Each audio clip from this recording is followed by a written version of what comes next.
All right, Zig, coming in on the top 10 on the show, we have Avery Mandeville of the band Little Hag. I can't go on enough about how much I love this band. There's something so unique about Avery's voice and something so punk rock about the whole band and the essence of it and this use of space and this use of like angst and put into a really unique pop wrapped perspective. And we always have good conversations. I enjoy talking with Avery. It's a pleasure to have her back on. The new album is called Leash. It's out on all streaming platforms. There's an accompanying EP called The Breakfast. It's also out on all streaming platforms. I highly recommend you check out Little Hag's YouTube channel. The video for Cherry is hilarious, and some of the other videos are equally as entertaining and profound. So YouTube, make sure you dive into the visual aspects of Little Hag as well. We're going to listen to the song Come off the Breakfast EP. Come off the Breakfast EP, Little Hag. That song, if it doesn't get you pumped up, I don't know. It's just so badass. So we get into the story behind that, and we get into the story behind a lot of the songs off the album Leash. Now, this song is kind of its own little blimp. The album Leash has a whole different tonality, and you got to check it out. Little Hag, the band's amazing. Avery's awesome. Before we get into our conversation, if you can like, rate, review, subscribe to the podcast and all the podcast platforms, it helps me keep talking to cool artists and sharing those insights with you. So without further ado, here's my conversation with Avery Mandeville. Tuesday's been like kicking my ass. Like I've been super wiped out on Tuesdays. And like I'll get like a second wind like around now, like if I start doing something. But yeah, I don't know. So I was like, sweet, I can go to bed early. But I'm glad we could reschedule for another Tuesday. Yeah. Cool. Thanks for having me. Yeah, thanks for doing this. The new record kicks ass. Thank you. It's really, really cool. But before I wanted to dig into that a little bit, I wanted to talk about the EP. Yeah. And like, one, I thought it was cool that most of the songs on it weren't on the record. Because a lot of times, like, you know, Spotify releases are just like song by song by song, you know? No one's like doing like the EP thing, really. It's just songs that are going to be on the record, and they're just kind of spacing them out. But, and they call it, like, it was like the most punk rock thing. It's like, piss, come, and, you know, I was like, whoa. Yeah. Cool. But can you dive into the EP? Like, was that its own, like, separate thought, or were those tracks just, like, kind of fit together in this way? Well, I mean, yeah, so it began as like most things I do, as a complete joke, where I said to Glenn Morrow from Bar None, I said, you know, why don't we just we had Come was a B-side from the sessions that we were doing for the record, where it didn't feel like I could fit it into the track listing of the record. It wasn't working for me. Blood is an older song that has been re-released now a couple times. But we had Blood and Come, and I said, why don't I write a song called Piss, and then we'll call it Breakfast, you know. It was completely like just, I said it as a joke to Glenn, and then this was in spring, this past spring of 2021, and then he was like, all right, how's Piss coming along? And I was like, oh shit, now I got to write Piss, because I hadn't written it at that point. So I was like, all right, now Glenn needs Piss, so I got to write it. And because of the backstory of, you know, what's been going on in my life, you know, is so recent and on my mind, it happened pretty quickly.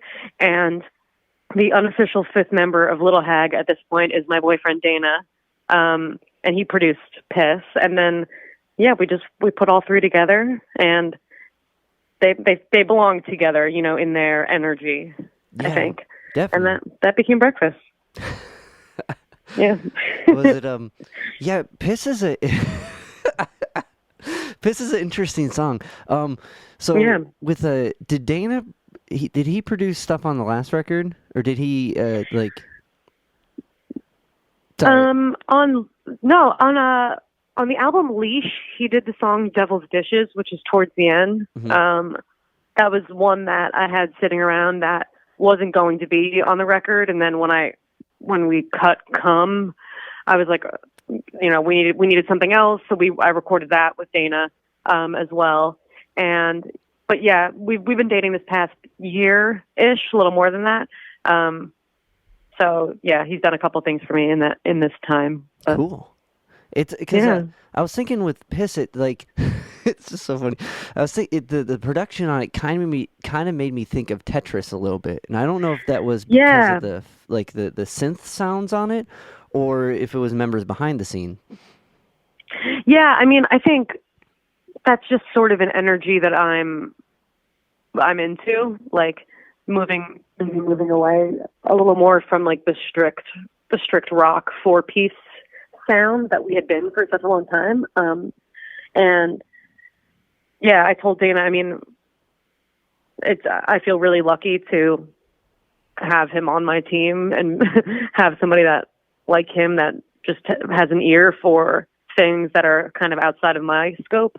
But, you know, I presented to him an acoustic song because that's how I write. And he, you know, took it completely above and beyond. I was like, make a 90s pop song out of this, you know, that was kind of the inspiration. And he was like, all right, you got it. And he went and he got cooking. So that's right. Yeah.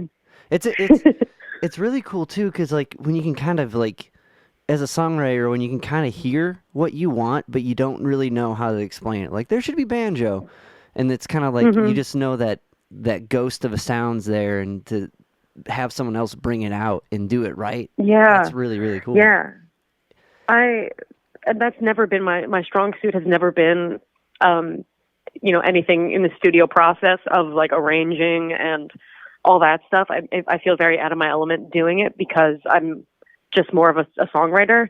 You know, I want to write a song and then I want it to be done, and I don't want to do the doing of it. So that's why my band is so great, because they all have crazy chops and they can, you know, make my vision happen with very little, you know, cues. So that's awesome. Do you like, is that kind of how the process recording works? Like you kind of lay down the head of it, like and then come back and see what they do? Or is it? Well, yeah. Well, so for the first couple years that we were a band, it was very much like I would write a song on acoustic guitar, like something pretty simple. I don't really write anything with more than 4 chords. And so I would write something and then bring it to band practice, and then we would just jam it out until I, you know, liked everyone's parts and everyone felt good on it. But we demoed a lot of the songs on Leash during COVID.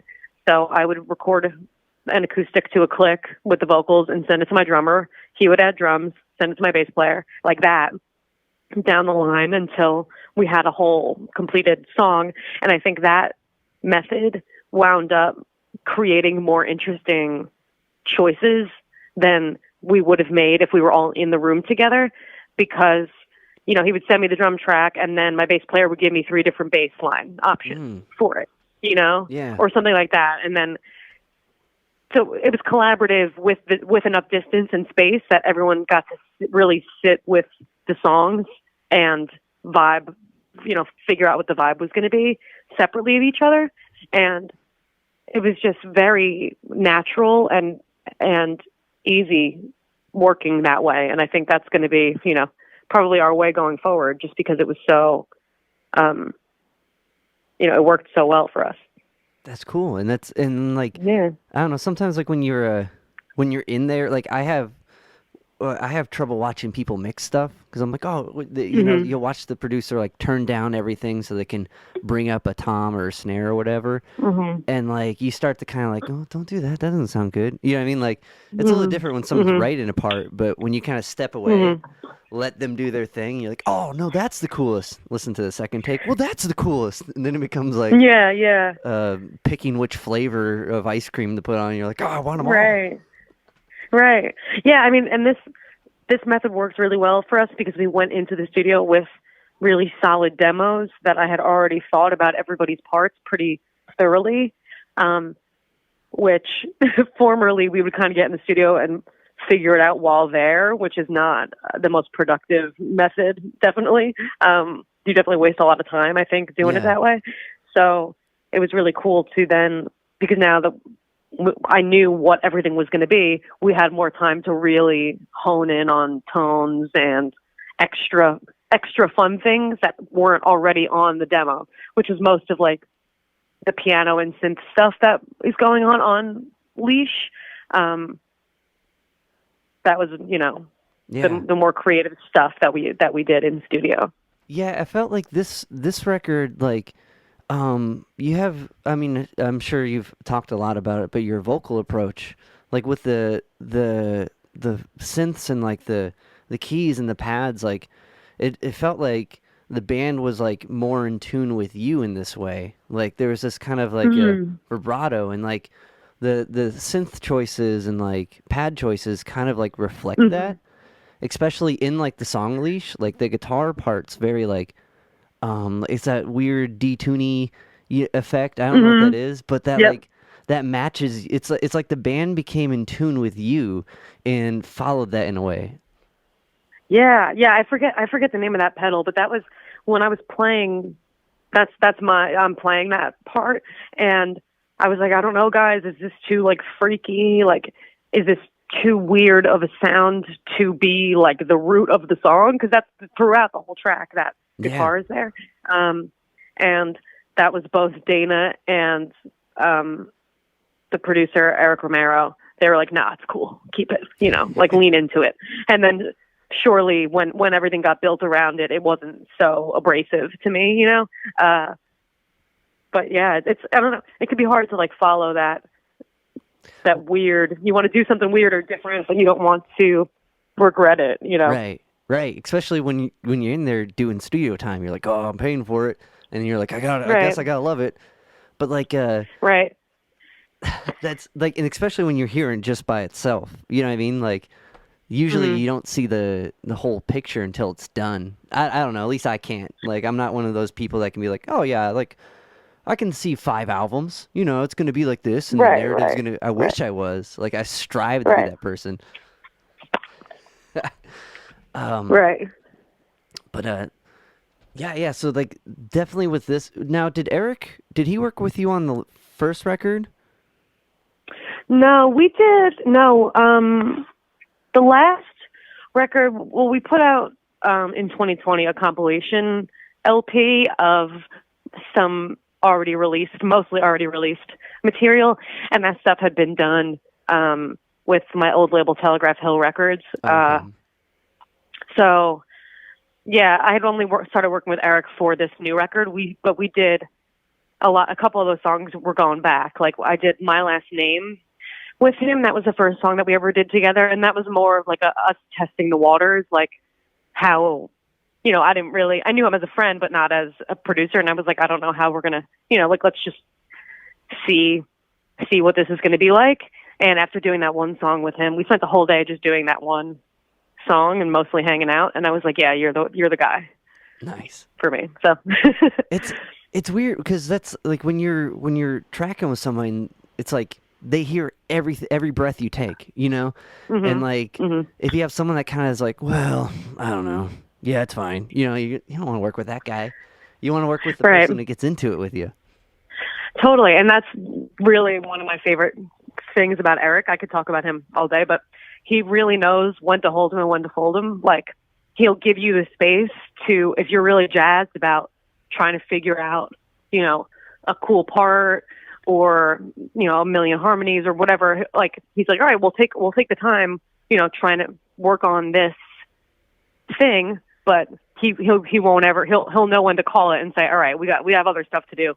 If we got time later, we can return to this. But like, and I need somebody, I have ADHD and I need somebody who can keep me on track while giving me room. So yeah, that was, that totally makes sense. It's like a balance of the two because you want to be able to try stuff you like.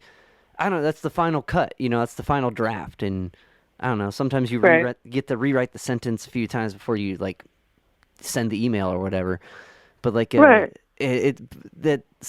guy being like, yeah, okay, chase that. I can hear what you're doing, and being able to reel you back, and like appreciate that you're paying them. You know what I mean? Like, so that's super dope.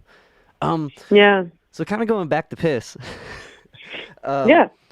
So like that song like caught my ear right away when you dropped the EP, but like it's like a going through the lyrics. It's much more like intense than I thought first listen. Like I'm more of a, you know what I mean? Like Yeah, I'm more totally. of a I hear the music and then calculate lyrics later. Like it's like the music goes Hmm. past me and then that meme with all the calculations comes up and like, wait, what did that mean? Um, Right. so yeah, like that. But oh, how do I say this? So You could be brutal. Go ahead. Yeah. no, it's not brutal. It's just like it sounds like a brutal thing to go through. Like Oh I don't know yeah, if you want yeah. to elaborate on that a little bit because at first I No, was just yeah, kind I of like, can. I'm totally comfortable with okay, that. cool. Yeah. So I mean, more recently, as in the past year or so, I've been having chronic pelvic pain, and all kinds of undiagnosed or somewhat diagnosed um, kinds of issues. But really, like I've been having these kinds of issues, my whole young adult life, really. But yeah, so in August of 2020, I wound up getting a UTI that never really went away for like many, many months. And I'm super prone to them. And pretty much every woman you know has had a UTI before, but they're just super painful and horrible. And I was taking tons of antibiotics, like 10 different types and doses of antibiotics over the course of a few months, and was having no relief. And I was just in constant pain and having lots of doctor's appointments that did not meet my expectations at all. Whether it was, they're like, "Oh, your test results are good." I'm like, "Great, that doesn't fucking help me." Or going to a Yeah. doctor who totally belittled me and made me feel like something was my fault or I'm the problem. In his attitude, like it could be very disheartening and demeaning to navigate through the healthcare system. Um, yeah, it's just been a brutal year or so in that way. And thankfully, recently, my good days definitely outweigh my bad days. I've been feeling pretty good lately, knock on wood. That's but awesome. but yeah, so like most things, piss is a like cathartic sort of like, this is just real life and what's happening. Yeah, but like Um, learning about that made that song make so much more sense to me because then the healthcare thing started hmm like, oh, I'm like, oh, I see what that meant, and like, right. so like, is it just good or bad days, or has there been any like kind of sign of what's going on? I mean, I've had the issue, especially with what I've come to find out with gynecology, is that there's so much that is unknown or is diagnosed not via the clinical presentation, but via what you don't have. It's like if we can narrow it down Yeah. and you don't have these 20 things, then yeah, you probably have this other thing. But as far as like me getting a definitive diagnosis that's led to like relief, that has not happened yet. I'm hopeful that one day it will, and that there will be more, more answers that exist. But Yeah. it's sort of like there's like a blanket treatment for pretty much any gynecological issue that you have. The gyne will just say, go on birth control. That's just like what you're told. And for many things that will not fix your problem, birth control does not fix any medical condition. So yeah, it's just, it's been sort of a tough Fuck. year, Yeah. but I like to be able to, I don't know, being able to laugh about stuff is like way better for me. No. Yeah. I like Totally. to see the humor and like all of this shit. So Was it well, I really sincerely hope you find some relief soon, or like the good days keep outweighing the bad, because that sounds yeah, fucking thank horrible. you. Yeah, And like, it sucks that that's the way that it has to go, to find the funny in it and like kind of ride that to be comfortable. Like, there's a lot of right. situations where humor like kind of like calms everything, or kind of distracts enough to keep at least move on to the next thing. And like, Right. So the track being called Piss, like, is definitely punk as Yeah. fuck. And then, The original concept for the song and why I had like told Glenn that I was writing it was because I was just like doubled over laughing at the fact that I was seeing this gynecologist for a while. We had gotten to know each other. Like I was in the office at this point, you know, every week, calling every couple of days. It's like, you know me, you know. And one day I left a urine sample there for them to run and tell me what kind of bacteria is in my urine and whatever. And I call to get my results because I was like, nobody called me. What's my results? Blah, blah, blah. They're like, oh, yeah, we never sent the sample out because nobody like wrote your name on the cup. So then it never got like, or nobody wrote down the name of the test. It was something like that. And I was just thinking about like my lost cup of piss that was like in a lab somewhere, like, and then winds up in a garbage can, I guess, like after not serving its purpose, like totally useless pee. And it was just like so funny to me to think about like, this is your one job is to like put a little test strip in my cup of pee. Like, and I can't even just get anyone to fucking do that for me. that should have been the music video.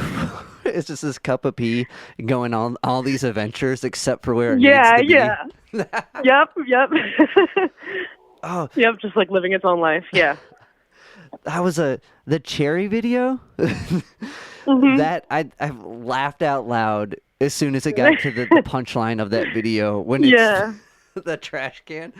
I was watching last week. I was like, oh, I haven't seen the cherry video. I got to see that before we talk. And I was like, in a cafe by myself. And it got to the bit. That video is so dope. Oh, thanks.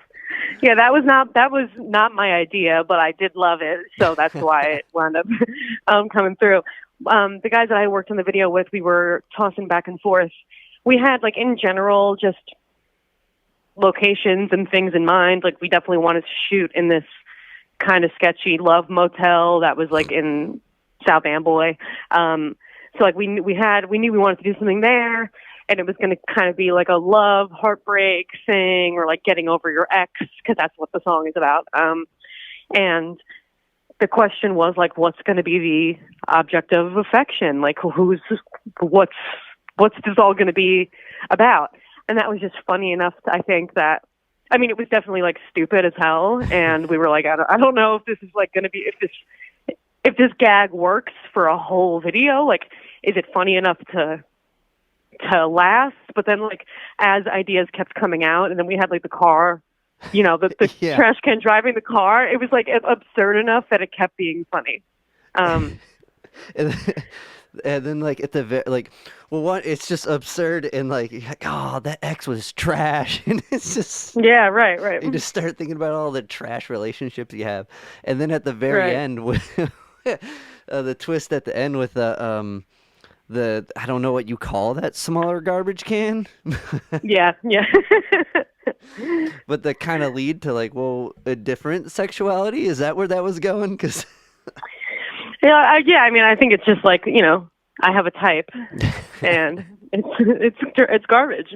I've kind of felt kind of strange about it because I wound up seeing my ex, who that song is about, a couple days before the video came out, and he fully knows that the song is about him. And I was like, oh, like I don't want him, because he's a great guy, like not trash at all, really good person.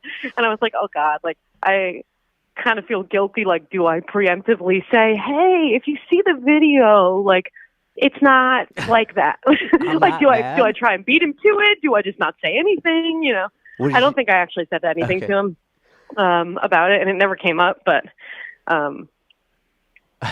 yeah, that probably felt weird. Probably felt weird to be on the receiving end of that song. But what are you gonna do? That's definitely like, yeah, I think she's mad. Yeah. But yeah, it's hilarious. It's a 10 out of 10 video. Thanks. Going back to the EP, the first, like, the song "Come," like, it kind of reminded me of the conversation we had last time about like just like kind of the female like going through the music scene and just like when someone's like, "Hey, do you want to jam?" and like Yeah, right. you know, I mean, we had a pretty deep conversation about that last time, and then when that song, Hmm. like when I listened to it, I'm like, oh fuck, this is it. This is that Yeah, conversation, yeah. and Right, right. the whole thing, like the whole like first verse, it just makes you like feel uncomfortable. Like, oh, this is so fucked up.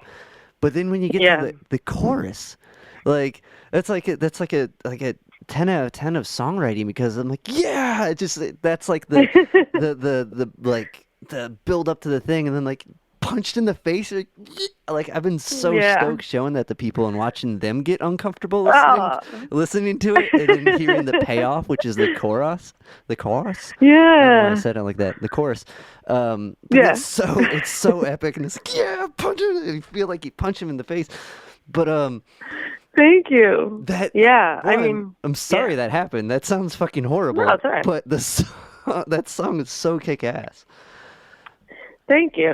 Yeah, I mean, that was just like most every song that I write is just like a real thing that happened that I then write a song so I don't feel bad or whatever. But yeah, this is what had happened was a guy, older dude who everyone knows in town, and he's a photographer, and everyone knows him and loves him, whatever, came up to me at a show, and I was just at a show, I wasn't playing, and he came up to me and he said, "Hey, what's going on?" Blah, blah, blah. We're talking, and he's like, "You know that when you are singing and when you're on stage, you look like you're having an orgasm. Do you know that?"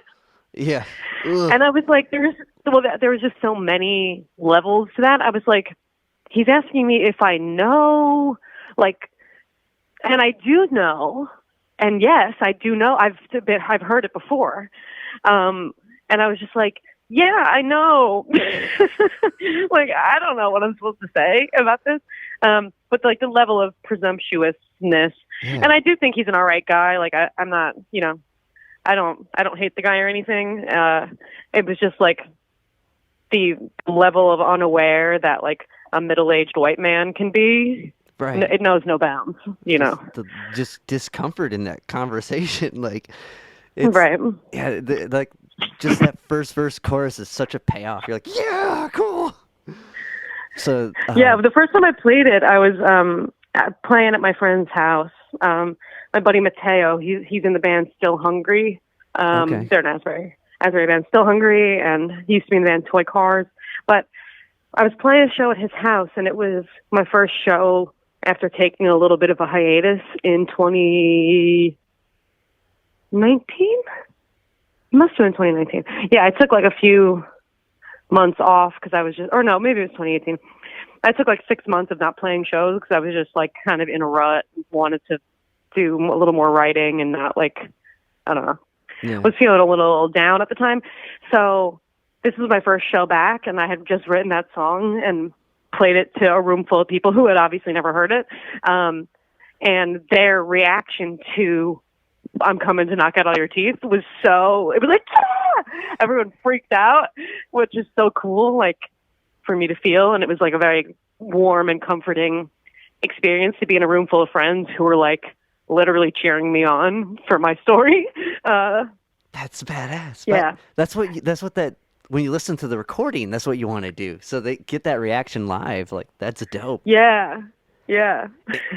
And I find it interesting that you said it didn't fit the rest of the record because it also's got that like kind of like pop pop that 3/4 feel. Yeah. And Yeah. like almost like it is like a whole different rhythm than everything. Yeah. I don't know. I feel the reason why I didn't want it on the record was it just felt like more of a joke. I mean, and it's sincere in its own way, Yeah. but I think like it felt a little bit like hokey, polka-y, Punchy. like kind of like, la-di-da shit. Yeah, yeah, So I was yeah. like, I don't know if this is like representative of the rest of the batch. But I'm glad it worked out the way it worked out because I cut it from the record before the idea to do an EP of Blood and Cum and Piss came about. So it just worked out. But Now, with Blood, was that a re-recording or was that the same? Because that song's been floating around. Yeah, that song's been released a couple different times. I wrote it in 2017, and it came out on an album when I was still just Avery Mandeville. Yeah. In 2018, and then it was on the EP, and it's on this new one. I'm kind of over it, to be honest with you. But but it is like, I don't know. I feel like our most well known and loved song that like people remember. So we'll keep playing it for the time being. But yeah, Blood I wrote in 2017 after a pregnancy scare. Yeah. Where my period was 10 days late and I was losing my fucking mind and freaking out. So yeah. Was it like so? But for this, was it the same recording, or was Oh it? yeah, I'm sorry, I Okay. forgot your question. Yeah, it was the no, same you're good. same recording. Same Okay. recording. We considered going back and redoing it, but I was like, the original recording was still like, it still resonated with me and was, I liked it enough that I was like, I'd rather not waste time re-recording something that I like, and just. It fits the same production as the rest of them, and like it doesn't feel out of place. Oh, good. Well, I'm glad to hear that. So it doesn't seem like either one that was a super, like, whoever you worked with there did like a super amazing job to match who you're doing now, Mm-hmm. or like Right. who working with Eric just like kind of like was able to kind of capture where it was all at. Because with Get Real, that was re-recorded, yeah. That was a totally new mix, and I think the Okay. mix brought out a lot of things that in the original release kind of weren't there. I mean, there was just some small note things that I had where I was like, I can hear a couple breaths here and there that I want out and stuff like that. But my buddy Josh Perna, he's in the band Saint Slumber, they're out of North Jersey, but I wrote and recorded the song with him one night in probably 2017, I think. We had been working on another song that night, and we've just been friends for many years. And then he got the riff idea, and I was like, I don't want to work on that song. I want to work on the other one. And he was like, shut up for 5 fucking seconds. Let me do this. And then like I was drinking. It was late night, and the melody and the lyrics of that one just very naturally came out of me. But so that was just a remix from that original session. That did bring, like, at the very end, there's the kind of call and response line at the end, the last chorus, and like that. Mm-hmm. I think that really came out in this one because like I remember preparing for our first conversation, listening to I think I was showing people the video because you have a video for that one, and like Yep. that's why I thought it was re-recorded. I was like, there's different things brought out, but that remix Yeah, really works. yeah.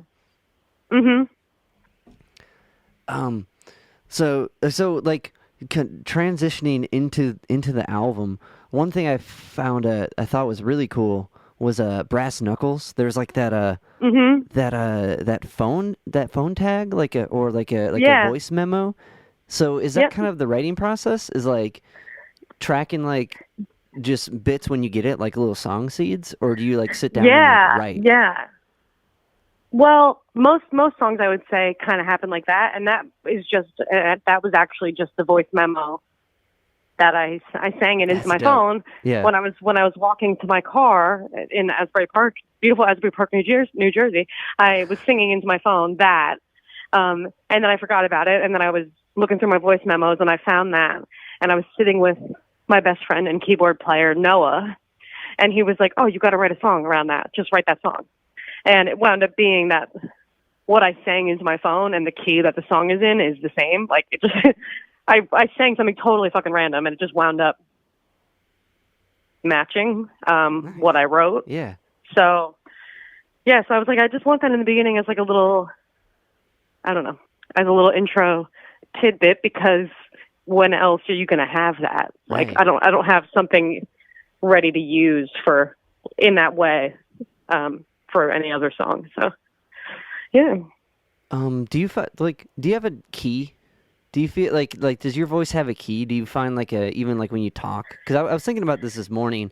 I was trying to tune my guitar, and it was like I was talking at the same time or something. I'm like, I found my key is kind of like in G, and normally when I transpose stuff, if I'm trying to figure out a cover or whatever, I'll put it in G, and like I'm Yeah, well, I was I haven't taken any voice lessons in quite a long time, which is probably evident by anyone who's ever listened to me because I definitely don't fucking sing the right way at all.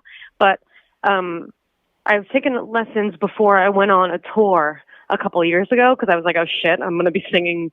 I was doing a solo tour and singing in my friend's band that I was on the road with. So I was doing 2 sets every night. I was like, I'm going to be fucked if I don't like learn how to sing. I learn at least a little bit of like how I should warm up. Yeah. And my friend who was giving me the lesson was like, you know, your key is A, right? Huh. And I was like, she said it so matter of factly and definitively.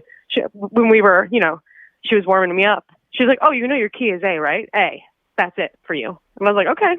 So now I know that my key is A, but, and I guess I do tend to write maybe an A. Come is an A. Tetris is an A.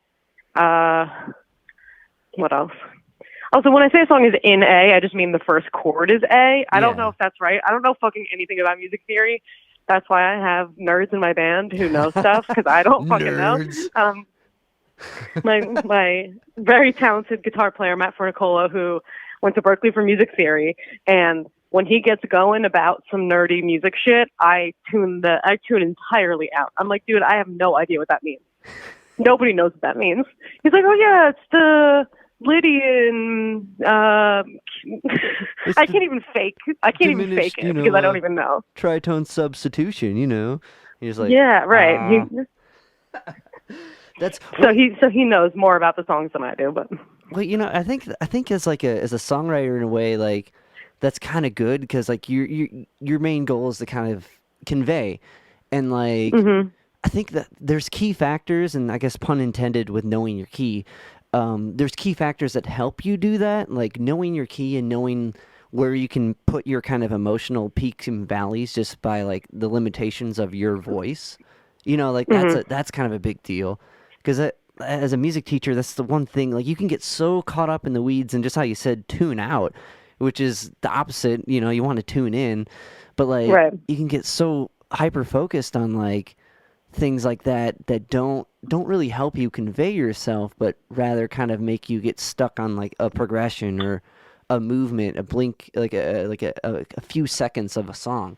But having someone like that in your team, or the help once the whole thing's put in action to like kind of accentuate and like bring out things like that's a different thing. That really helps because then they can hyper focus on everything that's already there.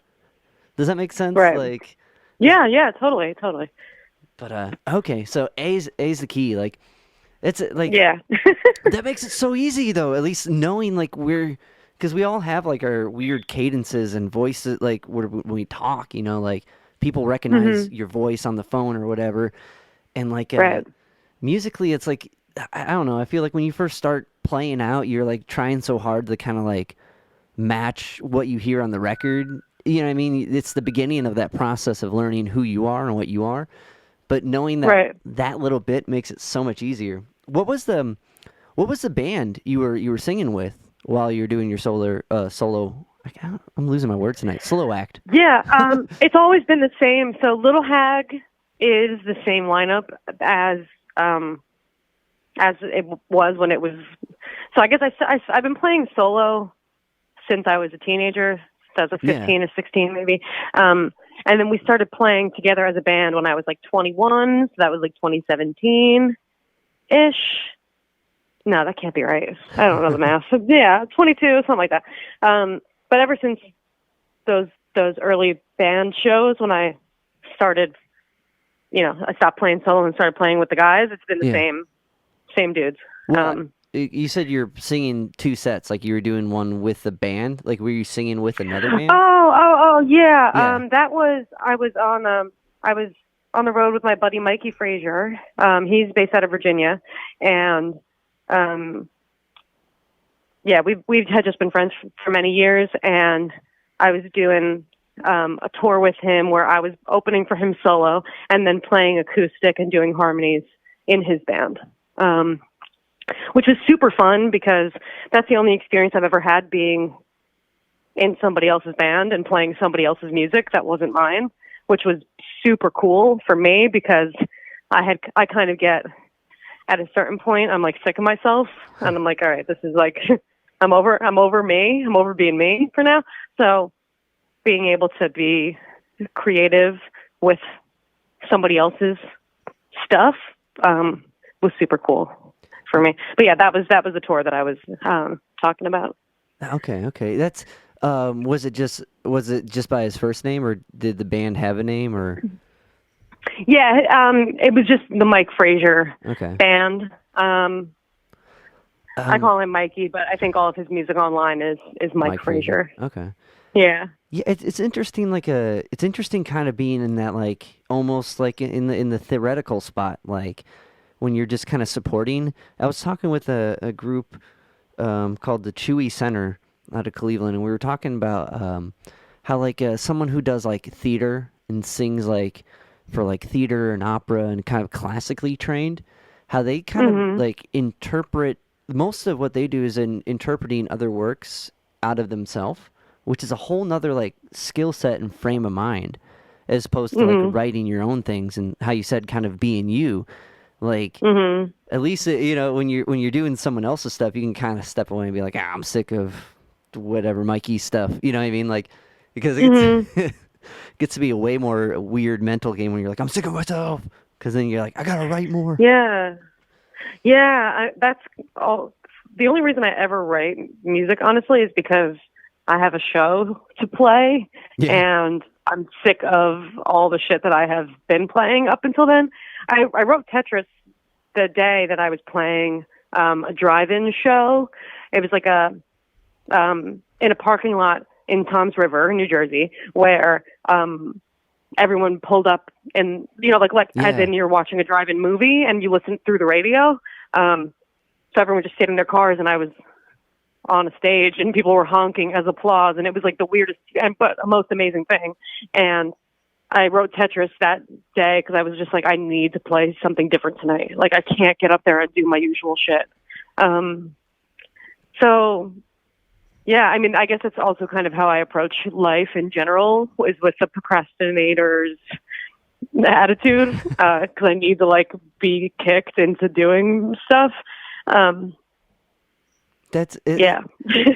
I always, when I'll write something, like, that's to the first gig, I'm like, I'm never ready right after writing it. Like, I don't know, it doesn't roll out that easy. But that first time you play it, there's like that new nervous energy, like, okay, cool, I'm alive again. Totally. Is that it? Is that like like once stuff gets too dull, it's got to get that, like, oh shit, this can go bad. Yeah. I guess maybe I do need a little bit of nerves. I mean, when I sing when I'm nervous, it's so obvious, I feel, because I don't really have great control of my vibrato on a good day. But if I'm singing and I'm nervous, I'm like full goat mode, like totally leaning into that, because I'm just like, I don't know, that's where my tension lives, is in there. Yeah, I don't know. I feel like I don't really get nervous anymore, like, for actually playing. Like, being on stage doesn't make me nervous, but like getting to the show, having to fucking talk to people, having to talk to people after, like, that's what makes me nervous. Was it that kind of, I don't know. Is it just because there's a bunch of new people, or is it, because I always, like, with that in my head, I'll be like, if I talk to people right now, there's the loud music, I'm gonna lose my voice, I'm gonna fuck up the thing later. You know what I mean? Like, or tomorrow I'm gonna, like, I have to talk like this, like, what up, kids? This is what we're learning. It's like I'm gonna get too excited and be like, oh, it's so great to talk to you, and be like, later. Right. I think it's more of just like social anxiety of like the like social dance that you have to do with playing shows, where like, I'm legally required to like entertain all of the random people that are coming up to me and telling me that they think I'm cool, but I don't know which old white man matters and which one doesn't. And I mean, most of them fucking don't, but like I can't just like piss off the wrong dude who like came here to see me and he's from such and such agency. You know what I mean? So like I have to be nice to everybody, and I'm painting myself in a really harsh light, but like it just gets hard to like No, it's real. You know what I mean? It gets hard to keep up, I think. Right. And I mean, ideally the show goes good and everything's fine. You're not worried about getting paid, and you're not worried about making it home, and all the things that may make that a stressful event aren't there, and you can be like, hey, what's up, cool. But like even just saying that, people interpret their own things so much. Even if you're 100% cool, they can be like, dude, what? It was so lame. You know what I mean? Like what? Right. What did I not do? Like, I don't know. Right. So I can hear that. That's pretty cool that you're getting agencies coming out and stuff, though. Like that. Yeah, I mean, here and there. Yeah, just here and there. Yeah, I mean, I guess you never know who. I feel like I have to play with that mindset, otherwise, I don't know. Yeah. If I'm like, all right, it's just a crowd of like the 10 drunk people that always come to this venue, like, then I'm probably not giving it my all. Yeah. Maybe I like need a little bit of fire under my ass to like stay. I don't know. No, I totally get stay that. working hard. Yeah, maybe. because like if someone who knows your stuff and you've already kind of like won their appreciation, and like vice versa, it's sometimes hard to be like, I don't know. There's so many like those docs where like Tom Morello played his hardest every night, even if there was only one person in the bar. He was like, let's rock, I'm like, Tom Morello, you didn't have to do that. Right. You did that for like 7 shows. Yeah. Like there's no way like those bands that kind of say they gave it their all every night did. That's impossible. Yeah. At least I want to believe. Yeah, it's impossible. or you guys are on something that I would like to partake in. True. Or you just have some kind of emotional capacity that I'm lacking. I don't know. Or would also like to partake. Could be nice. Yeah. Yeah, I would like to partake in some of your serotonin, your natural serotonin, please. Would love it. Just want to be that confident for 10 people. Like, yeah. Yeah. I think maybe I stopped drinking over the summer. Yeah. Kind of related to my health issue stuff, kind of not. I was just like, I think taking so many doses of antibiotics, like I was doing for such a long time, just wore out my stomach and shit. My stomach like no longer can tolerate alcohol without me feeling like shit. So, and I had been leaning on it in a social way for a long time, for maybe more than I had admitted to myself, because we all play bars. Everyone's always fucking drinking. Right. So, and you worked, right? You bar back or bartend? Yeah, I was bartending for a little bit there. I mean, I've waitressed forever, which is more my speed. But yeah, so and bartending too. The culture is like, we're all drinking until we close, and then we're going to the bars that haven't closed yet, and we're drinking there, and sort of a toxic mindset. But really, it was like my physical issue that I was like, let me just not, because I don't need this. And it was a beautiful thing to like understand that I never needed it. And when I would drink before or after shows, it was because I was nervous or feeling anxious, and that is not. It was never a necessary part of the whole thing.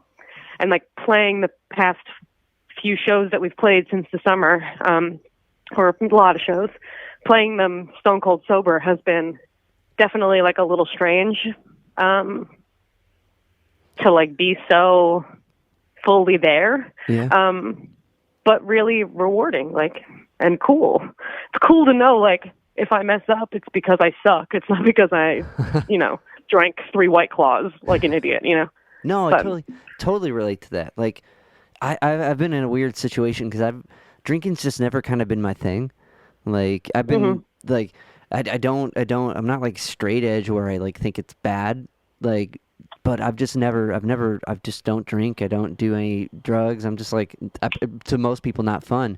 But like, and part of it, part of it's, and I've been thinking about it a lot, and like, because a lot of people ask me like, why, would you have a problem with it? And I'm like, no, I don't have a problem with it.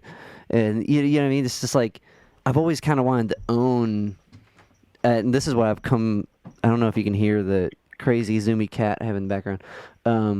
No, I can't. Okay, he's zooming like crazy. Part of it's always, and after thinking about it for a long time, I wanted to own that. Like, I wanted to own when I fucked up, like, and any like cool like bits I've came up with or like would play or whatever. I wanted to like at a show, if it went well, I wanted to be the reason it went well. I didn't want to like be like, oh, Right. it's because of I had enough to drink that night and like or whatever, fill in the blank.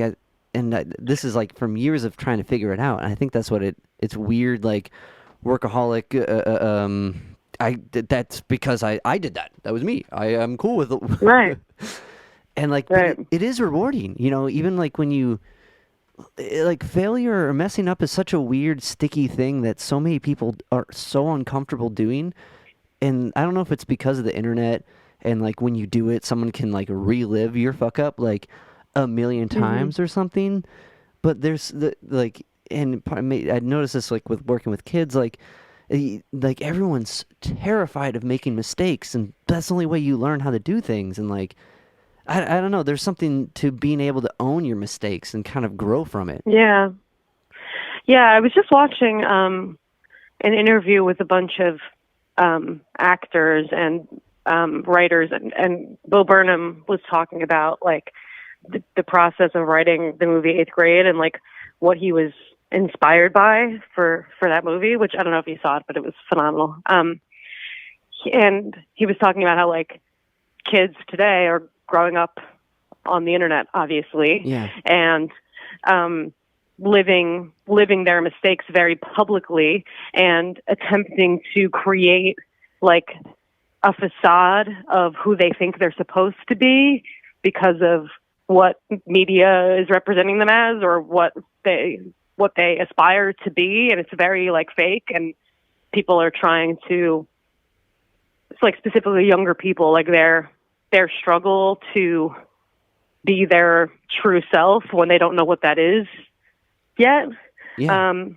That's kind of going off topic, but it was just, it reminded me of like the baggage that we carry into adulthood of wondering if we're enough or we ever will be enough, or Yeah, no, I totally agree. I haven't seen that film, but I'm a fan of both. Oh, it's great. Yeah. I remember the preview for it, and I remember like I can't remember if it was like I don't know if it was a Hulu thing. I remember coming across it because like I'd really dug his special he put out. But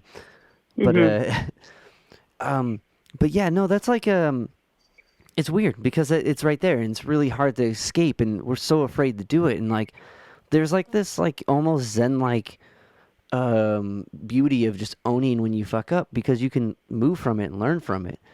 And like we look at so many like and there's the kind of the painting that perfect picture where no one really is, you know what I mean? Like we all mess up, and like I mean it shouldn't be to the degree of degrading other people or whatever. Like it should only be like I think the acceptable amount is like you learning what you did wrong, not putting anyone else down.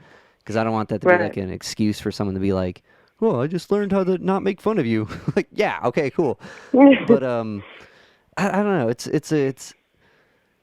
a weird, definitely a weird time for that. And like doing something like music is like, yeah, I think it's really amazing what we can do now. And I don't think I would want to try to learn how to do music or learn music in any other era, because there's so much like.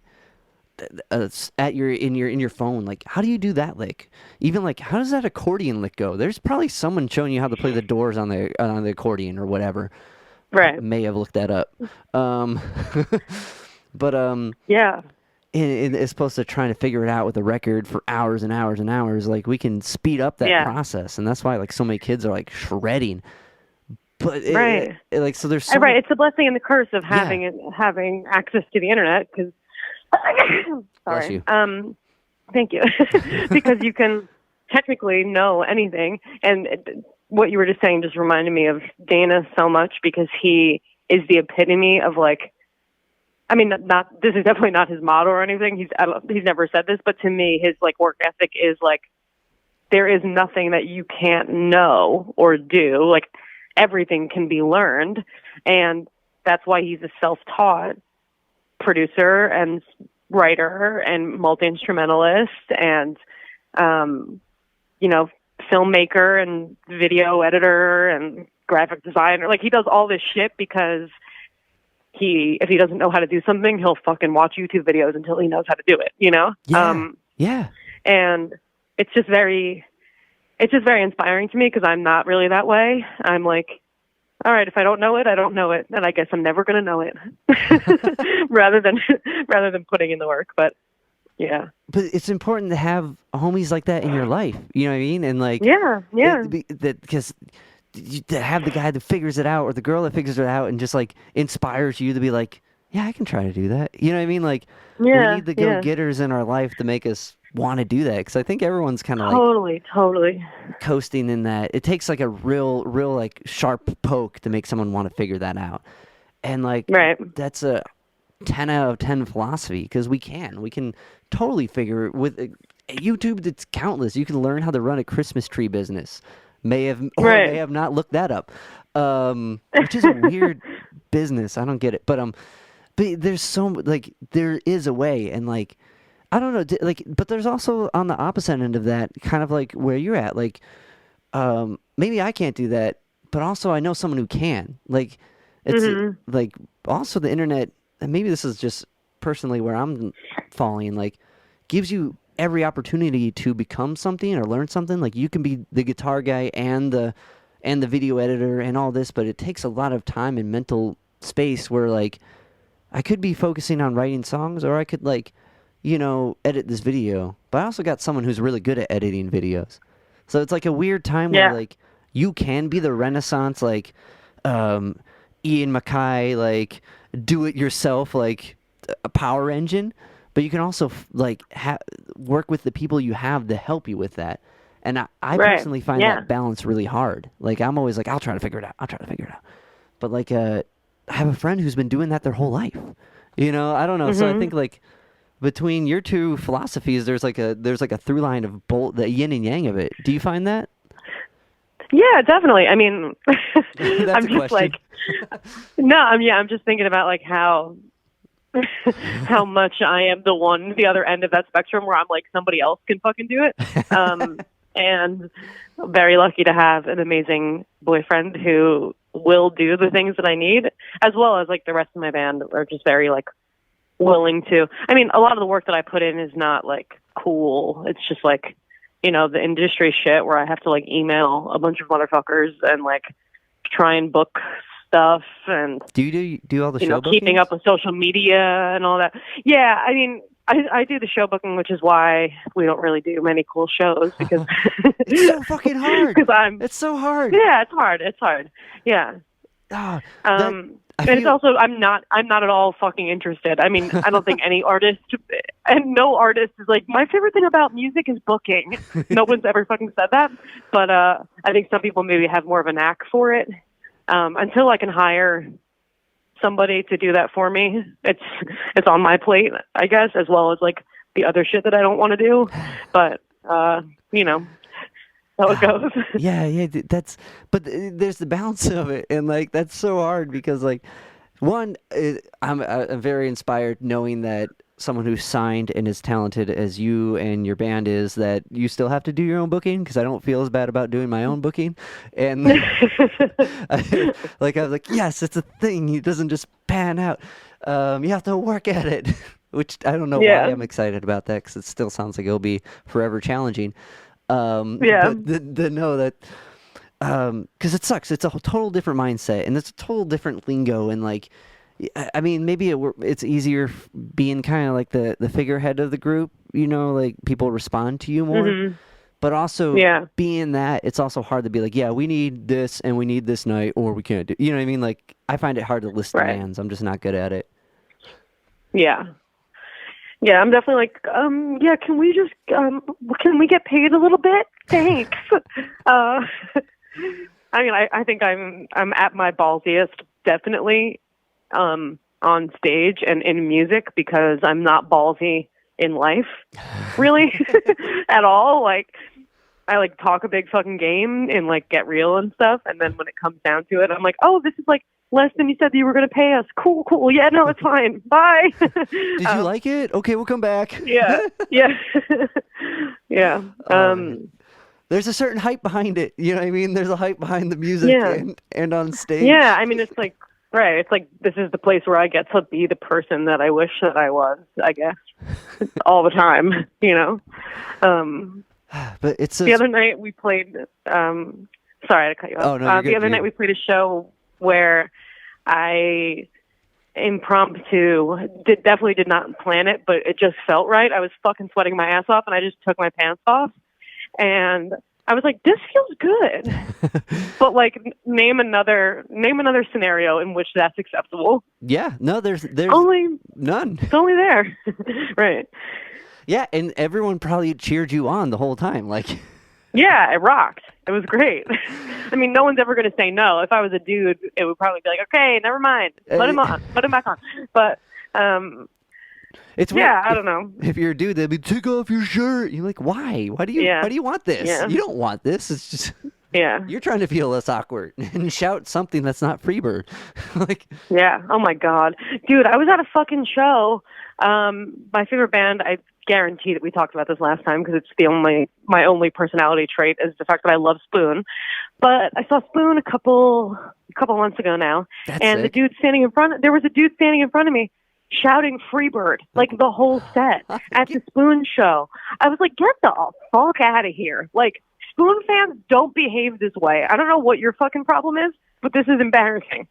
Shouting Freebird like at anybody, even if you're at your local dive bar and there's some random dude in the corner playing guitar, you don't yell Freebird at him.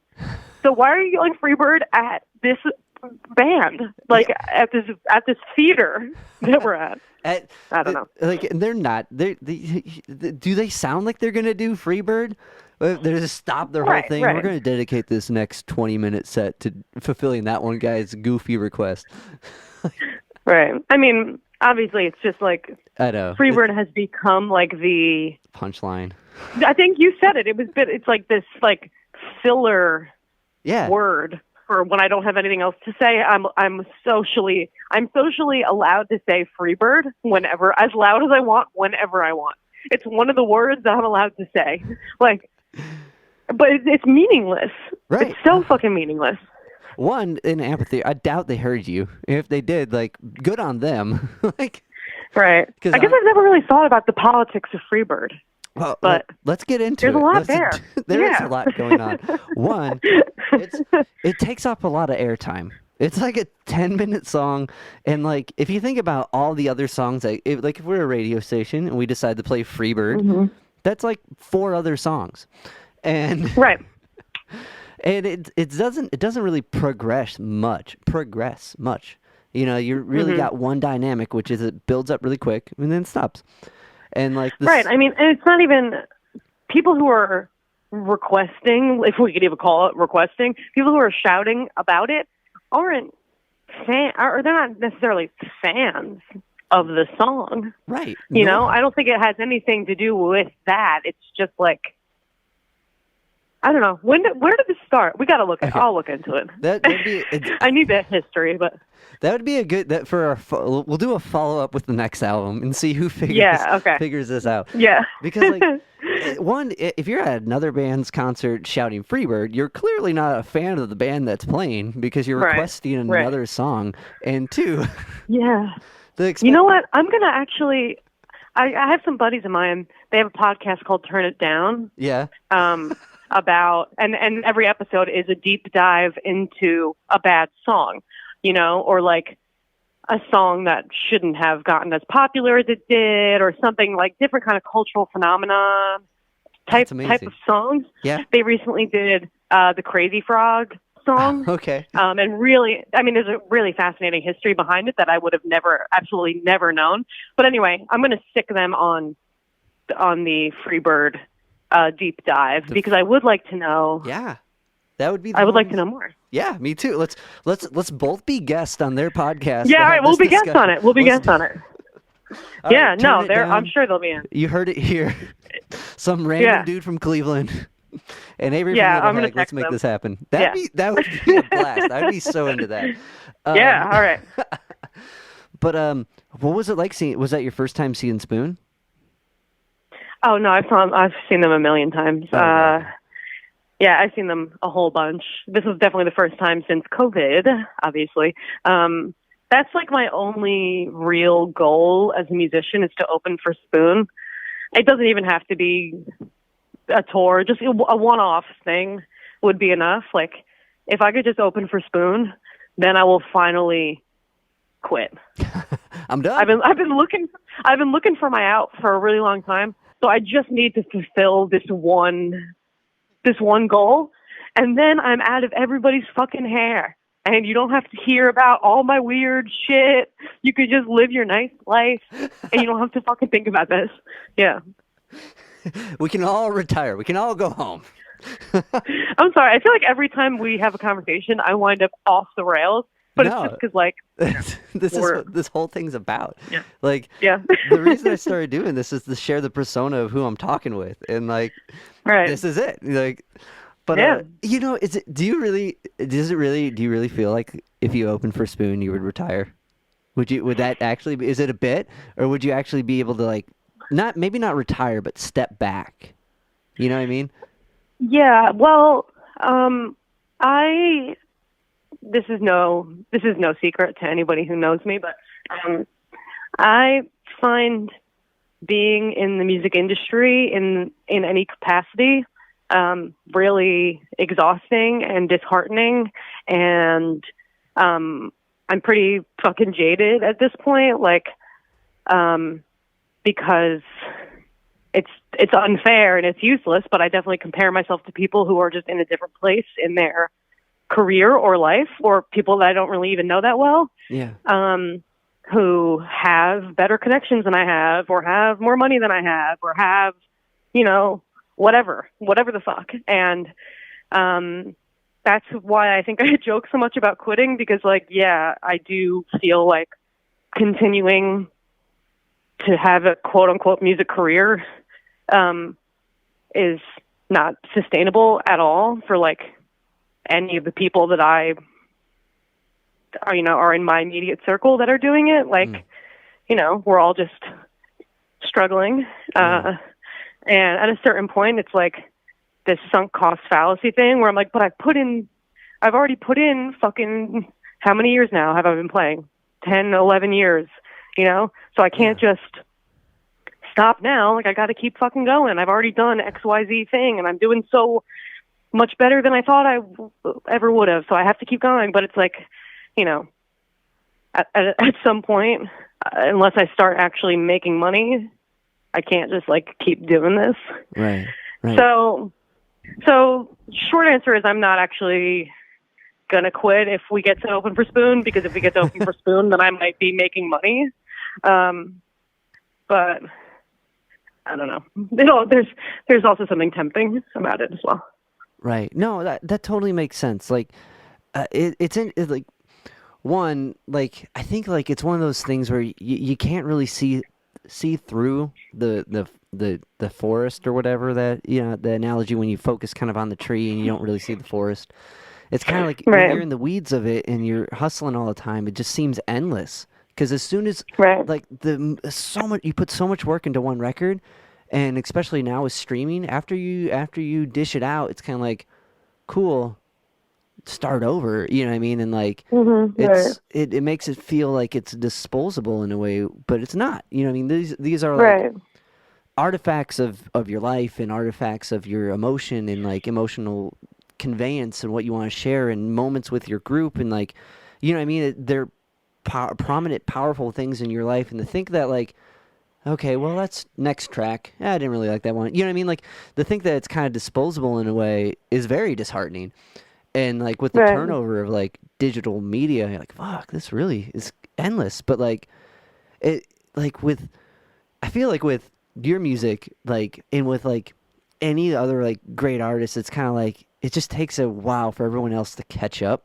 Like when you think about the Hmm. Velvet Underground, like no one was like digging them while they're doing it. It was post when they're doing it, which sucks. Right, It right. shouldn't, it shouldn't be, or even like the Ramones. Like I think they're the only ones that kind of like, not only ones, but I mean, they're one of the bands that like just never stopped and always did their thing, and then their past caught up while they're Mhm. still doing their thing, you know. But like it's, Mhm. I've like, because I've been from our last conversation, I've been showing like I've been really getting into your shit. Like so I'm super excited we got Thanks. to catch up. But I've been like, oh, you got to check out Little Hag, and like everyone I've shown it to, like, oh, I like how she sings. Wait, did she say punch him in the? Oh, this is cool. You know what I mean? Like, Mhm. but I think it's one of those things like. No matter financially, all like the measurements of like success when you see like other artists doing like don't pay off until like way fucking later, and like Right, or right. even like the Stooges, like Iggy Pop and the Stooges, like the Stooges music's fucking dope, but like during their existence, they never got to like really see any of that, and it sucks that it's disheartening to know that it's that way because that's the tale, you know. Yeah, yeah. And I mean the industry I think is so saturated now because Yeah. everyone has the capacity to release. Anybody could do it technically. And it also like I think inflates our perceptions of what is going on aren't necessarily reality. Yeah. Yeah, it's just I don't know. Strange Yeah, times. it Strange is times. strange times. It's weird, and like especially with the media aspect of it, like you can be killing it digitally, and then ten homies show up to your show, and you're like, "Am I doing anything?" You know what I mean? You have like a Right. existential crisis. You're like, "Well, did the track got so much attention digitally?" And like, or like vice versa. You're like, "Oh, this is gonna be an amazing show. Look at how many like followers these guys have.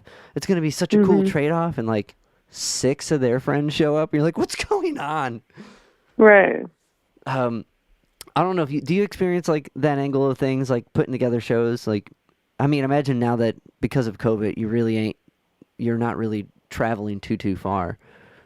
Right. Um yeah, I mean we play I think maybe a little bit too much in our immediate area. So it can be kind of a toss up of like what the night's gonna bring or, who else we're playing with, how it's all gonna go. But yeah, I don't know. It sucks because like that's another thing. You can't predict the people. Like Mhm. you can do everything quote unquote right marketing wise to have a good show, and it can Mhm. still be a flop. You're like, oh man, this Right. bummer. Right, because you just like you didn't happen to know that there's like something bigger going on the other Right. side of town that night or whatever. Yeah, yeah. Is it like what I would find interesting is like when you're putting together a bill, are you just like a like being someone that handles your own booking? Like, do you look at it as like the type of music that's on the bill? Do you like book kind of like bands that are gonna relate musically to you, or do you just kind of go with bands you dig? Well, I mean, if I'm booking it myself personally, Yeah. I just want to play with. I mean, I want to play with people that I like and the people that are also good, which Yeah. like it's a Venn diagram for sure. Like, um, of those things.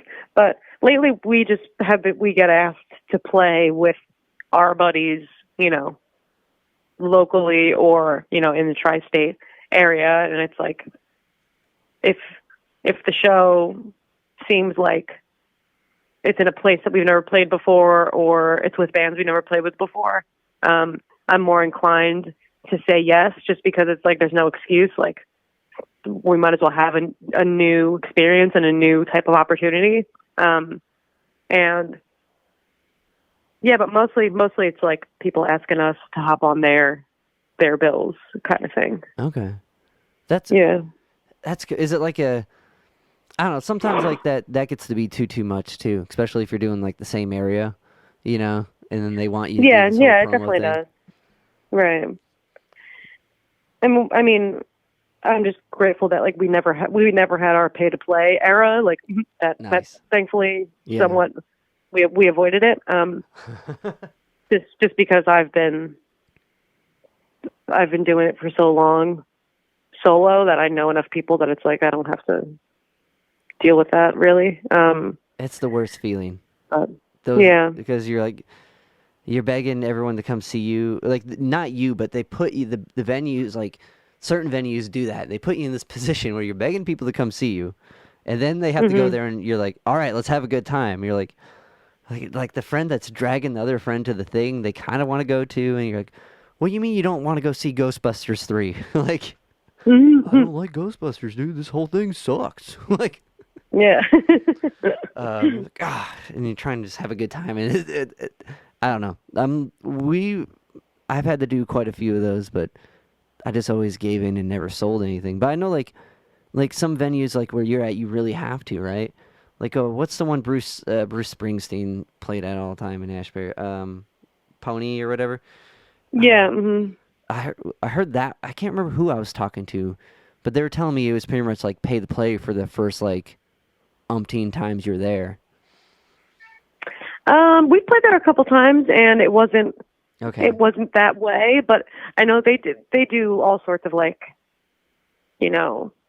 battle of the bands shit where it's like there's 20 bands playing, and if you don't sell tickets for that, but it's like, all right, why are you entering? Don't enter a battle of the bands if you're like an adult, I don't know. Like I've never had any bad experiences playing there, but like also now Live Nation, they're owned by Live Nation as well as a couple of the other venues in town. There's only one independent venue in Asbury Park. There's one, and it's called The Saint, and I think it's 150 cap, and even that is pushing it. I feel you can comfortably fit like 45 people in there. It's a little dive bar, but it's the best sounding venue in town, and it's literally the only independent venue left. It's the only one. So, yeah. That sucks, but I mean, it's dope that they're there, but it sucks that everything's getting kind of bought out. Yeah, and I mean, they're kind of on their last leg. I hope they're able to keep the vibe alive, but Is it COVID? You think that really?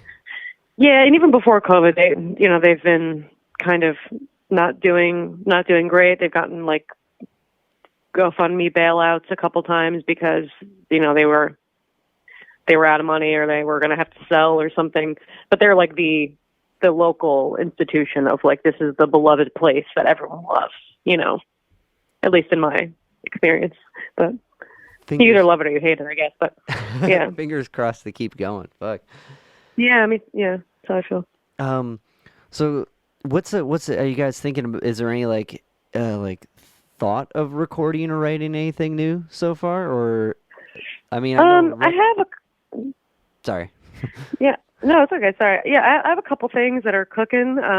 We have no plans of like getting back in the studio just yet, but I think it won't be too long before I have a batch of stuff that is good to go. Lately, me and Dana have been working on a little side project thing, dope, which has been super fun for me because I get to do my favorite thing, which is I write a little bit of a song and it takes me 10 minutes, and then Dana spends hours and hours and hours making it sound really fucking good, and then I get half the glory at least. So, yeah. And So you get hours that like just be like, cool, I can do my own thing now. Yeah, I'll see you later. Like. Yeah. Yeah, he's never not chewing on something and working on some. I mean, he's got a million different projects going at all times, but does he got his own group? It's been really fun. Yeah, definitely. His main band that he's playing with these days is called Grasser. They just put out their debut album the same day as we put out Leash, and it was completely a coincidence that happened. But yeah, check out Grasser. They're fucking awesome, and Dana also has a solo project called Dana Y, WHY. And yeah, just some really like incredible sonic choices that like only a madman could make, and really some really cool. Progressor is like genreless and really hard to define, but I would say they're like pop rock R&B sort of informed. Okay. Hard to pin down, but I'm into it. That sounds rad. I'll have to check that out. Yeah. There's and even with like, I mean, even with like little, there's like with your stuff, there's like this madness to it. Like there's the certain parts that build up in these weird ways. And you're like, what is that? And like, it's a I don't know what you call that sound or that approach to music, the chaotic like thing, but the blend that you guys do is super rad. So if it's inspired from Dana or assisted, I'm super stoked to check it out. Yeah, thank you. Yeah, I mean, you definitely won't be disappointed with their stuff. It's like a total treat to hear. Sick. Well, Avery, thank you so much for hanging out with me and chatting. I know we've been bouncing back and forth and like how one more. I was wondering. I have like there's this cover of Mother. You guys did. Can I inquire about that before we wrap this up? Yeah, how did you find that? Twitter's a wild place. Twitter is a fucking wild place. Yeah, all right. So, last summer, I guess, my good friend Nick Miller and I got to working on a cover of Mother by Danzig, called Brother, because of a meme, I guess you would call it, called the Brother Check-In, which is just like a thing that was going around. Well, I just took the text from that and worked it into the melody of Mother, for my buddies who, their band used to be called the Hell Yeah Babies. They're now called No Jersey. And they would do like a monthly variety show, MTV style video hour, where they had friends' music videos with like little bits and interview type things and jokes and stuff in between. And it was a really cool thing. They were doing it like all of early COVID, and it was getting me through. Definitely got me through a lot of the dark times there. But yeah, so me and Nick wrote it with the intention of it being played on the Hell Yeah Babies show. Yeah, I mean, it's definitely really stupid, but I think that was also the first music video, if you could even call it that I edited, like in the same era of Tetris. I think it's pretty much the same video as Tetris, but little different, little more brotherish. Yeah. Oh, you know what? Yeah, I like that you found that. It's amazing. Think it like, because the video for Piss is kind of in the same way of Tetris too. I didn't even think about that, because sonically I kind of got that vibe, but also I guess video. I don't know the right word. Filmolic. Yeah. Also kind of reminded me of that. And yeah, well, I mean, I guess I made both of those videos, and I don't really have great video editing skills. I'm not like proficient in that, but I know enough to be able to do that. So both of those videos were like me working with what I had, which for Piss, I had like a camcorder that I had found in an old drawer that still worked, and I had footage of me flushing toilets, was the idea, which, yeah. It hits the title. Yeah. But like, I don't know, it's DIY, it's punk as fuck, and like, I don't mean that like punk in the mentality of punk, in like the cool mentality, not the conformity mentality of it, but like, I don't know. And that's what's cool, is like with like, the good thing about the internet, right, is like something like that is totally passable as like a legit thing, not that it's not legit, right, or not to but you know what I mean? Like, that's the beauty of it. That can be equally as appreciated as like Cherry, that video, which was a much different like approach to it, Right. The punch. Oh, well, thank you. But Anyway, Avery, thank you so much for hanging out. This has been awesome. It's been great catching up. I look forward to hopefully heading your way soon. 'Cause my band, I've been trying to play out of state. Like COVID's has made it like impossible, and Right, not right. trying to like go into any danger zones. You know. Thank you so much.